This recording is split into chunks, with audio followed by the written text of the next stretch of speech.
Bismillahirrahmanirrahim. Kul huvallahu ahada, Allahu samada, yam yalida, ve lem yulada, ve lem yakun lahu kufuven ahad.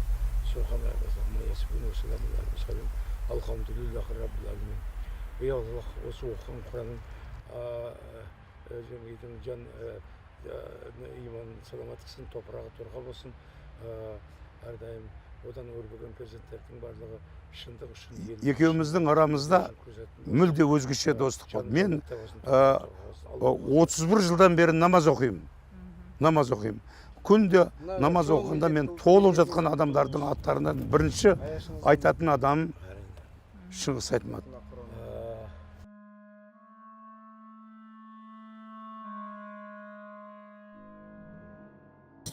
Сөз көрнікті қоғамдық ішмер, белгілі ақын, Шыңғыс Төреқұловичтің үй білелік досы Шаханов Мұхтар Шахановқа беріледі.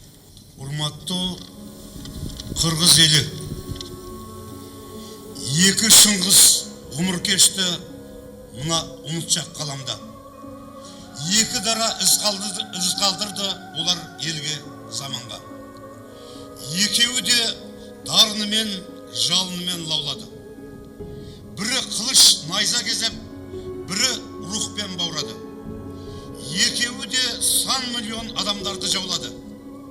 Екеуін де еске сақтап қалды қырғызтаулары. Оның бірі даңқ көгіне зорлығымен тырмысқан, жарты әлемді қан қақсатқан бас қолбасшы екіншісі қарғы өткен рухының қанатын, қыран үшке қарсы қойған адамдықтың санатын, әр жүректің айдынына жаңа мынас Айтмат болады.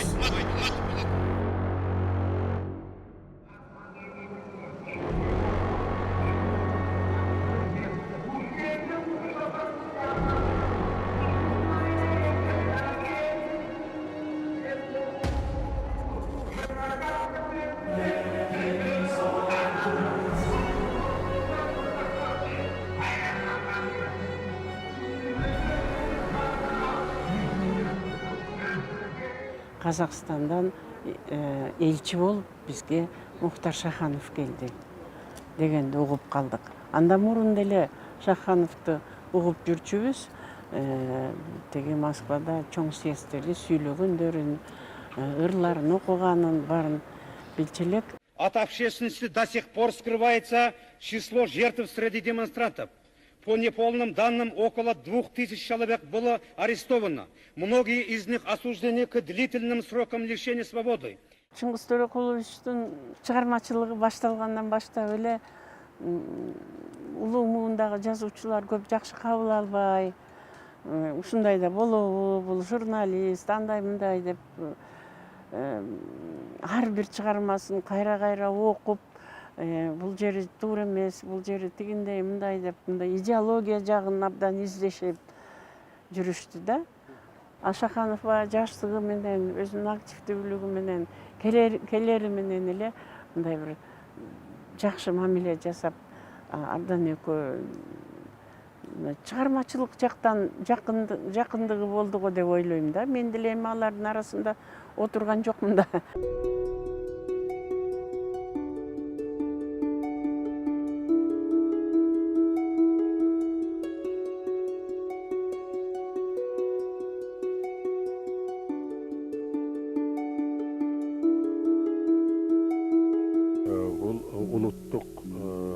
Мақсат улуттук кызыкчылык өз алды менен ал биринчи приоритет катарында кабылдайбыз. Бирок ар бир эл, ар бир улут өзүнчө эле жеке жашап аткан жери жок. Анда изоляцияда күн көрүшү мүмкүн эмес. Сөзсүз айланада дүйнө менен байланышта ушул бирине бири оушкан мамиледе болуш керек. Birinin bilimi, birinin tecrübesi, ekіншisine var. Andan kayra gelip, bana uşul ovuşkan tecrübeni ilim arqılı, bilim arqılı, madaniyat arqılı öndürsek, uşul tuğra oladı dep oylayım. Ер қадірін назардан тасалаудан қай ел опа тауыпты. Я ерлікті жасамаудан бағаламау әлде қайда қауіпті.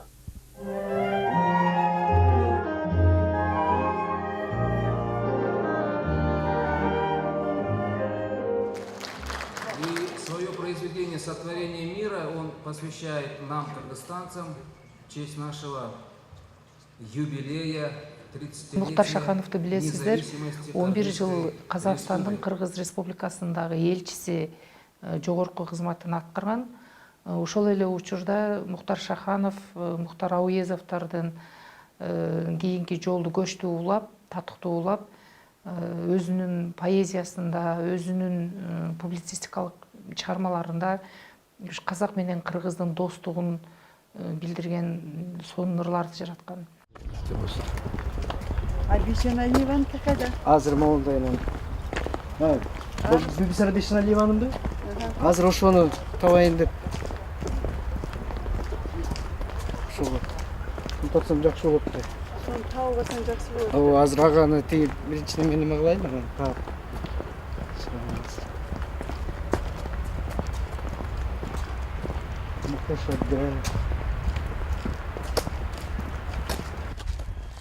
Мынакей, могул жер экен.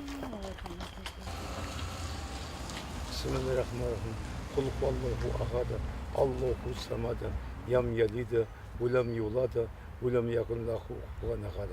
Көшеде кетіп жатқанда көбе мына жерде маған бұлсата былай айтып еді, мына жерде мынандай сөз айтып еді деп. Эскере өрчүккен да элестеп көз алдына. Баскан тургандар. Иә, иә, иә. 113 қызбенен танысқан екен Пушкин.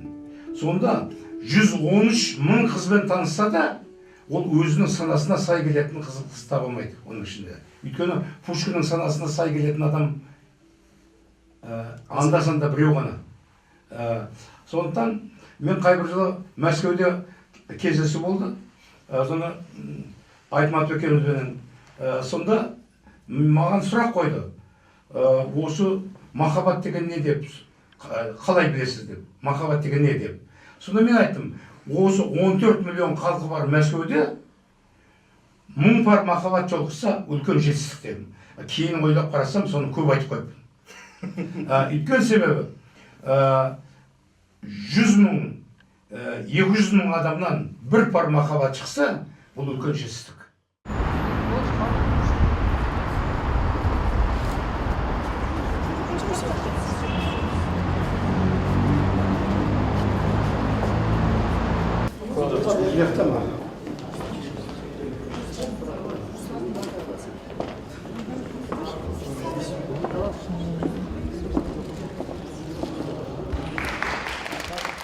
Сана биіктігіндегі саналаш адамды табу бұл екі бағытта болот дейт да Мұхтар Шаханов агай.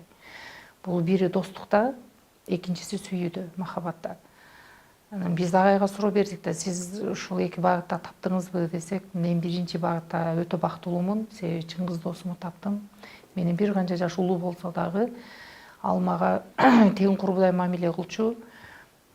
Ушу бир эле казактар менен кыргыздардын руханий дүйнө, руханий баалуулуктардагы кризистер жөнүндө гана сүйлөбөстөн алдыда келе жаткан, алдыда болуучу биздин келечектеги муундарга коркунучтуу тура турган кризистерди сүйлөшчүбүз. Ар бир учурга катуу анализ жасалчу. Кантип биз ошого каршы тура алабыз, кантип биз күрөшө алабыз, кантип биздин жардамыбыз тиет деп сүйлөшчүбүз. Ошону ишке ашырат элек дейт. Тарихы бирене bir atadan tuğulgan eğriz. İlcanında. Uşunu unutmay, uşunu kadırlam, uşunu bağlanır. Başka eller bilmeyeyim, mamınçalık, uşu oturup süйлөшкөн. Avrupa'da aralar жүрөp, onda yakındır, eşkimizin dedi.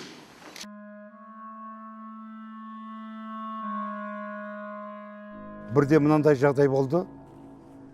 Мен есімнен танып құлап қаппын. Не болғанымды білмеймін. Содан мені ауруханаға алып келіпті. Ауруханаға әкелген кезде мені өліп қалды деп өлген адамдардың ішінде қойып қойыпты. Сол кезде телефоным шылдырап қоя берді. оянып кеттім. Сөйтсем Шыңғыс Айтматов телефон соғып тұр.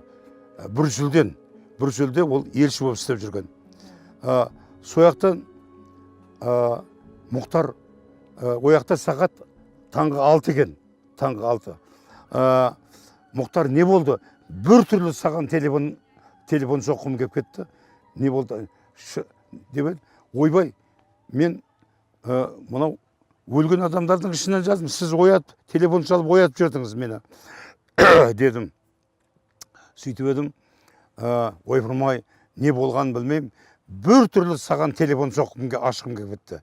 Деп сөйтіп, сояқтан егер Айтматов маған телефон соқпаса, мен өлген адамдардың ішінде ары қарай өле салатын едім.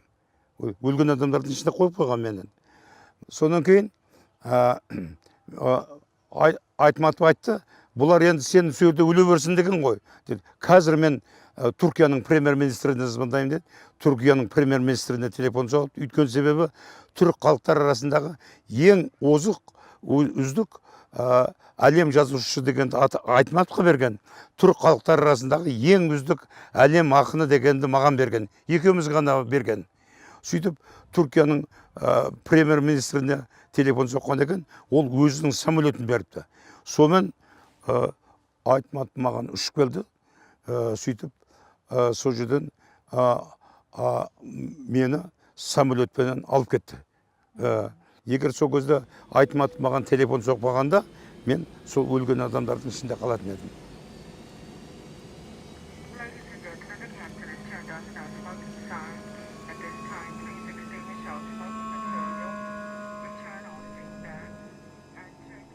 Менің мынандай бір өлеңім бар. Төрт ана деген. Осы төрт ана дүние жүзінің барлық басты мемлекеттерінің мектеп оқулығына кірген. Осы қай мемлекетке барсаңыз, сол менің төрт анамның мектебінің оқулықтарында бар. Сол өлеңді оқып берейін. Құдірет жоқ төрт анаға теңгелер, онсыз санан қанға құшақтың сенелер, өз ананың ұлылығын танымас, төрт анасын менсінбеген пенделер.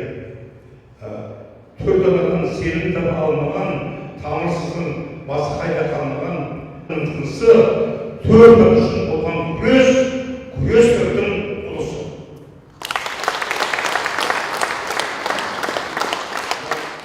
Шахановтың дағы бір жақшы мінезі бұл қырғыз елін, өз еліндей сүйеді. Абдан чоң қазақтың патриоты, қырғызтындағы патриоты.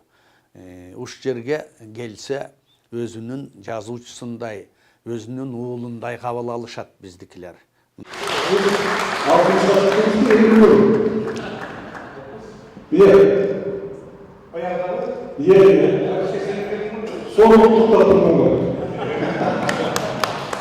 Мен есімде бір жолы Шаханов маға чалып айтты, Чыңгыз Төреқұлович чалған жоқ бұл саға деп. Емне ойынша чалат әлі десем, Сократты ескеру түні деген шығармамды, шығармабызды біздің Чыңгыз Төреқұлович өкөз жазғанбыз дейді. Ошол драма қылып қойылып атады. Ошону музыкасын жазып берсең жақшы болады әлі. Анан бір жолығып екеуміз сөйлесейік деді. Анан емне жөнінде сөйлешелі десем, мені білесің кейде мен ованда ауен жазам дейді. Ауен жазам, ошонда бір 2-3 ауенімді ош жерге қолданып қойсаң жаман болбастыр деді. Болыпыр дедім, жақшы қылып тұрып, аранжировка қылып, ошол спектакльға қошқам. Скажиматов екеуміз жазған? Менің Скажиматов туралы жазған? Скажиматов білесің ғой? Айтматты. Айт деген сөз ұстайды. Айт деген сөз ұстайды. Сөздеріңізді тешіріп қалдым. Каруш жоқ менде. Каруш. Жоқ. Мен алып келейін жарайды. Менде бар ғой ручка. Каруш бар. Көп жолығат Мұхтар Шаханов менен Айтматов. Анан жолығып эле күнделік турмуш менен өтүп кетип калган болбойт да. Анан булар ойлонуп отурушуп, мындай бир ушу тарых жагынан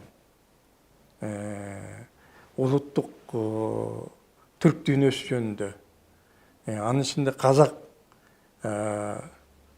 улуту жөнүндө, казактын, кыргыздын жалпы каада салттары жөнүндө, анан ага карата болгон мамиле, көз караш кандай деп өздөрүн ачык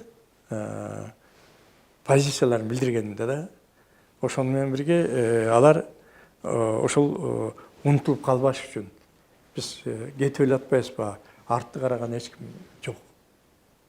Тарыхыбыз эмне болуп атат, тилибиз эмне болуп атат, каада салтыбыз эмне болуп атат деп. Анан булардын жанакы маңкурт баш деп эме дагы айтып атпайбы? Мухтар Шаханов да айтмас, маңкурт деп атат. Ошо маңкурт болуп калбайлы деп, келечек артыбызды да карай жүрөлү деп, анан ошол бардык тармактарга, бардык адамдын өмүрүндө басып өтө турган алдыдагы жолдо эмнелерден сабак алыш керек, эмнелерден таалим тарбия алыш керек, кайсы жери жакшы, кайсы жерлери начар деген сабак иретинде катарында бул чыгарма өрнөк. Оян Данте Фирдаусидың және Абайдың айдыны. Бөгей алмау ғасырғасын бұл тасқын көй қайғыны. Қол қусырып көнеміз бе, үнсіз жата береміз бе? Робот түйсік арқаланған компьютер бас мазмұнсыз жарты адамдар жердің бетін түгел жаулап жеңгенше. Дөңбекшиді көңіл қалам, күрес ашу жеңілмаған осы рухсыз жеңістердің ертеңіне сенгенше. Бир боорундай дайым жылуу сезимдер менен сөз кылат. Ошондой жүрөктөгү жылуулук менен жакшы көргөн акындардын чыгармачыл инсандардын бири сизсиз. Сизди мына биздин жогоруда айтылгандай Чыңгыз Айтматов жакшы көргөн, сиз менен сырдаш болуп, Жолон агабыз жакшы көргөн, Казат Акматов менен жакшы замандаш дос болуп жүрдүңүз. Мына жерде отурган калемдештердин баары менен бир туугандай мамиледе жүрөсүз. Сиз эң мыкты элчи болдуңуз. Казак менен кыргыз өзүнчө суверендүү мамлекет болгондо ортосун мындан да жакындатып, Казак менен Кыргызстандын ортосунда алтын көпүрө болдуңуз. Чыңгыз Айтматов менен Мухтар Шахановдун улуу достугун казак жана кыргыз элинин ортосундагы достуктун символу катары эсептөөгө болот. Анткени бир эле кыргыз элине эмес, казак элине дагы тиешелүү баалуулуктарды берген Чыңгыз Айтматов. И прощаясь, скажу еще. Самые неожиданные переживания и мысли посещали меня в космосе. Не знаю, чем это объяснить. Всякий раз, глядя из космоса на Землю в поволоке облаков, думал я восхищенно: Боже, какое великое творение Земля! Ведь и Солнце, наверное, существует ради Земли, населенной людьми. А иначе к чему все это? Мир надобен человеку, оттого он и есть, чтобы человек его осознал, оттого он и существует. А иначе к чему вся эта галактика? Какой смысл? Да и сам Бог, он надобен человеку, оттого он и Бог, оттого он и есть. Но заслуживает ли человек этих мировых начал, этого грандиозного мироустройства? Вот загадка Вселенной. Ну, мне пора, осталось совсем немного. Скоро я выброшусь, выпрыгну из станции в открытое пространство космоса, далеко от Земли, очень далеко, и смолкну. Простите меня. Айтматовдун көзү өткөнүнө бир топ жыл болду. Сиз андан бери мен андай адам жоктур элекмин деп атасыз. Азыр эгерде сизде ушундай бир мүмкүнчүлүк болуп калса, Айтматов менен телефон аркылуу сүйлөшүү же болбосо жолугуп, эмне жөнүндө айтат элеңиз? Айтматов Белгияда елші болып істеп тұрды. Мен ауылда осында болдым, кейін Қазақстанда жұмыс істедім. Сонда екі күннің бірінде телефон арқылы сөйлесіп тұратынбыз. Мен екі күн хабарласпай қалсақ бірдеңені жоғалтып алғандай болды. Мен мына Қазақстанның елшісі болып істеп жүрдім ғой осында. Сонда Айтматов үйіне ол маған келеді, мен оған барамын. Күнде жолғамыз. Мен қаншама еркектермен достастым, таныстым, сырластым. Бірақ Айтматов сияқты сана бегінде жолыққан адам болған жоқ. Айтматов кеткеннен бері мен жалғыз қалғандай жүрмін. Сондықтан екеуміз бірлесіп, мынау Қозбасындағы аңшының зары, ғасыр айрығындағы сырласу деген кітап жаздық. Бұл дүниежүзінің барлық сіз екеуіңіздің диалогыңыз басты тілдеріне қотарылды. Екеуміз бірлесіп Сократы еске өтуіне атты драма жаздық. Бұл 12 мемлекеттің сахнасында қойылды. Ал енді сондықтан Айтматов мүлде басқа жазушы, басқа сананың адамы.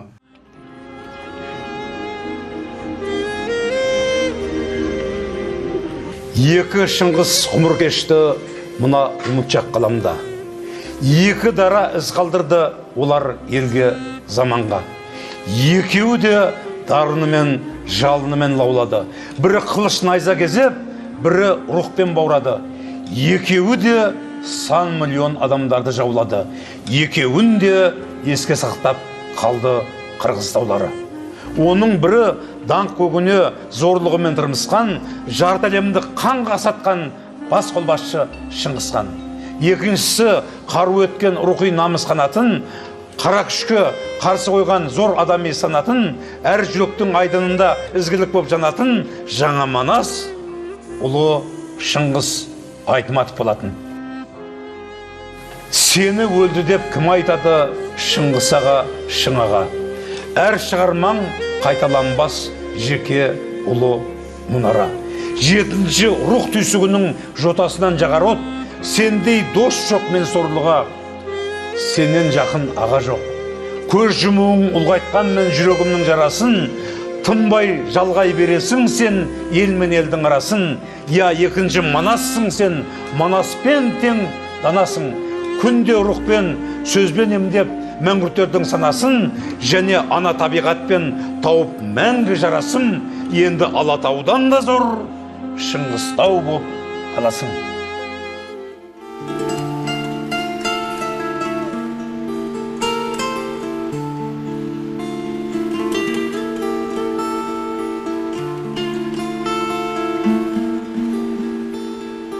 Дархан тағдыр сені маған жолықтырды қайдан. Өмірімен нұрлы көктем болып кірдің айнам. Бір сәтке де босай алмай өзің жайлы ойда. Жүрегімде басталды бір майда.